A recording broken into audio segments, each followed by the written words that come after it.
If you don't believe you deserve everything amazing in this world, how do you expect to keep anything that you desire and to receive? Anything that you get that you desire? Okay, so I'm going to be talking in an American accent this video. See if you guys like it. I'm half Australian, half American. I just wanted to address a comment that I got, which I actually agree with. It was a comment on one of my videos saying I say like too much, which I actually have been working on, and it just means I'm nervous. But I believe that if I speak in an American accent, I'll be more deliberate with my words. So I'm going to try it this video, and you guys please let me know if you like it or if you like my Aussie accent better. I was actually spent my younger years in Australia and my older years in the US, so I can basically do either accent. We are talking about today, now that that's over with, we're talking about how if you do not believe that you are worthy of everything amazing in this world, how do you expect to keep any of the things that you've been desiring? Like, how do you think you will hold on to them, right? And so this video is really just going to be about self-worth, and if you are actually being the GOAT of your reality, because you should be being the GOAT of your reality, okay? Because no one else can play that role. It's just you. So either you're playing that role or no one's playing that role. Does that make sense? It's not like anyone else can do that in your reality. It's just you. You're the only one that can do it. Oops, sorry. Okay, so it's just you. You're the only one that can be the GOAT of your reality. So are you doing that? Are you putting yourself in that role, or are you neglecting the fact that you're the only one that can do that? And are you just not putting yourself in that role? So that's what we're going to talk about today. It's going to be an important video. And, like, honestly, are you being the boss of your reality? Are you being the side chick, or are you being the main chick? And I'm not saying, if you're a secretary, I'm not saying that's bad. If you want to move up, you've got to have more like boss energy. You've got to, are you wearing the clothes that would represent your current position at work, or are you wearing boss clothes?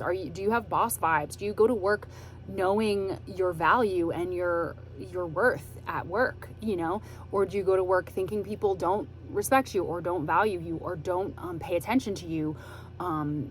What are you when you look at yourself in the mirror? What are you telling yourself? What do you see and what do you tell yourself? Do you tell yourself you're old and tired looking, or do you tell yourself you're fabulous and youthful and amazing looking, and you're vibrating and you're vibrant and you're excited for the day? And do you wake up and feel like anything's possible today? Because we really want to get back to that space of anything's possible, like waking up with that childlike zest for life. Like, it's almost like the difference when a kid, for example, like when a kid wakes up to go to school one day versus when they wake up to go on vacation, right? Or when they wake up and it's a vacation day or a snow day or something, right? It's like, what's the difference in energy?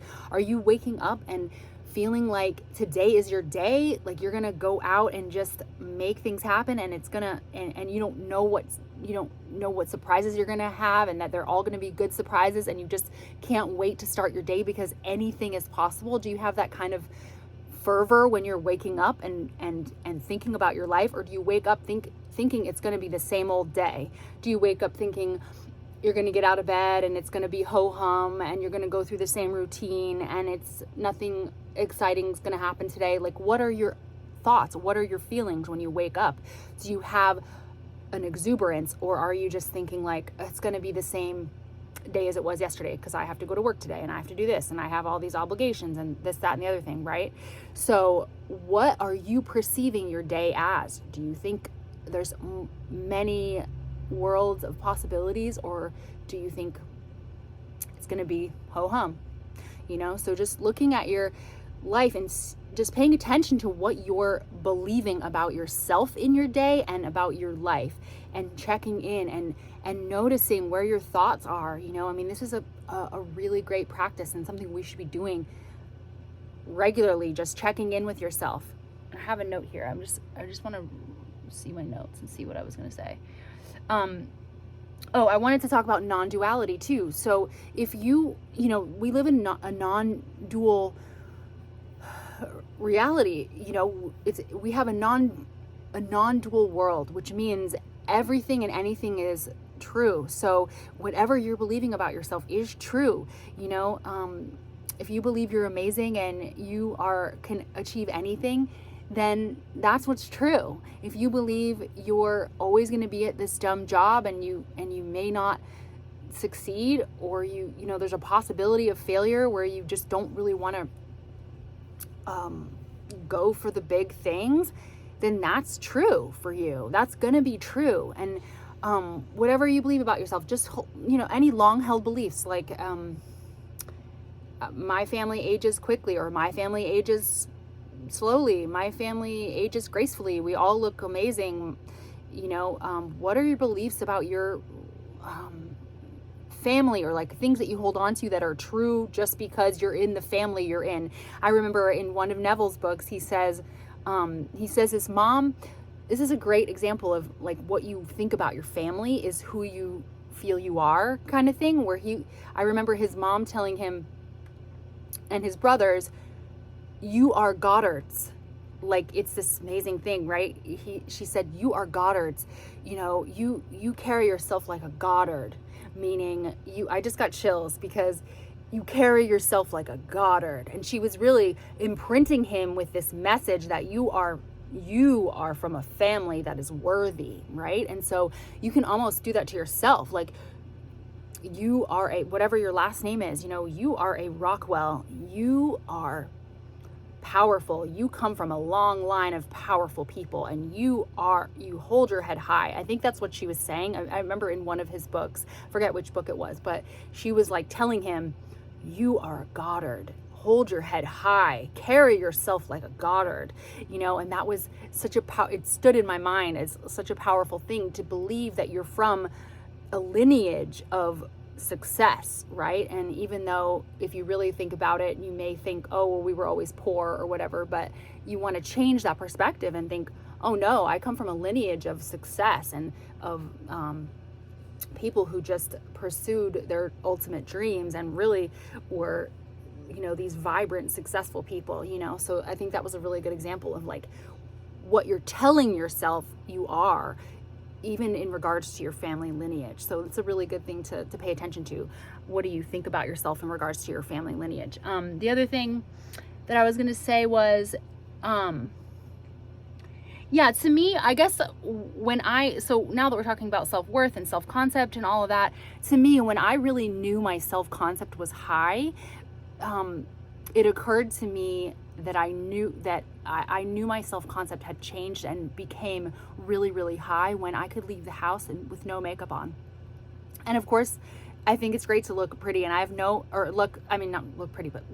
makeup on or dress really nicely and wear really nice jewelry. And I think that's all really great. But if you can leave the house, for me, my indicator that I had really accomplished my ultimate self-concept was when I could leave the house in ratty pajamas and in no makeup, and I could go to the store and feel like I was that worthy, amazing, deserving boss girl that was just had it going on, even when I was wearing just crappy clothes and just my hair was up, no makeup on. And now I just realized that was when I knew my self-concept was so high that it didn't matter what I was wearing. And I'm not saying you don't want to do that sometimes. I think that's great too, but that's how I knew. And it's going to be different for you. It's different for everyone. How do you know your self-concept is really high? It could be you start treating yourself a certain way. It could be you start doing certain things for yourself, like waking up earlier or cooking home cooked meals or whatever. It will be different for everyone, the way they know their self-concept is high, right? And sometimes it's just a feeling about yourself, and it's noticing what you're telling yourself all day long will indicate that your self-concept is high, right? It's just paying attention to what those inner conversations are. And if you don't know what inner conversations are, it's just Neville's way of saying the self-talk, the talk that you're having with yourself all day long. And he makes a point of inner conversations being very powerful. It's like how you see yourself, the way you're speaking about yourself. I just lost my earring. Anyway, so the other thing I was going to go through was the questions. So I'll leave this video off on, I feel like I don't want to make it too long. Okay. The questions you should be asking yourself every day, I feel like, in order to be the GOAT of your reality and to really take the position of main character, not side chick, not secretary, boss energy, main chick energy, center of world energy, highest, priority energy. Okay. So these are the questions I would ask. Who am I being today? That's a great one. You can check in that way. When I look at myself in the mirror, what am I saying? I already mentioned that one. That's a really good one. Like when I'm looking at myself right now, like as you're doing your makeup or as you're, shaving, if you're a guy or whatever, if you're looking in the mirror at yourself, what are you saying to yourself? What are the tracks that are running in your head all day? And that's what we want to be paying attention to. And then, okay, another one is, what things can I be doing to make my life easier? That will create this sort of like higher self-care type energy where it's like you are being the GOAT of your reality. You're making your life easier for you. How can I cater to myself more? Like, what can you do to cater to yourself more? Maybe it's getting up earlier. Maybe it's, what are the things that I did? Like I donated all my uncomfy clothes and just really made a point to say to myself, I'm not wearing anything that makes me feel uncomfortable anymore, even though, it was sometimes convenient to do that.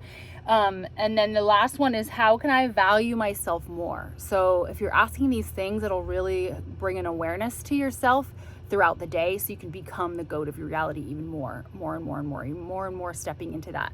So let me know. That was all I really had. I just wanted to have a check-in and make sure you guys are checking in with yourself and making sure you're being the GOAT of your reality and really owning it, because no one else can take that position. That literally, it's impossible for anyone else to be the GOAT of your reality. So you better be being the GOAT of your reality. Okay. And let me know if you are good with this American accent. I feel like I didn't say very many likes in this video. I could be wrong. I wasn't really paying attention, but I feel like switching to the American accent might make me more deliberate. So let me know if you like it, okay? And hopefully you love this video. All right. Bye, guys.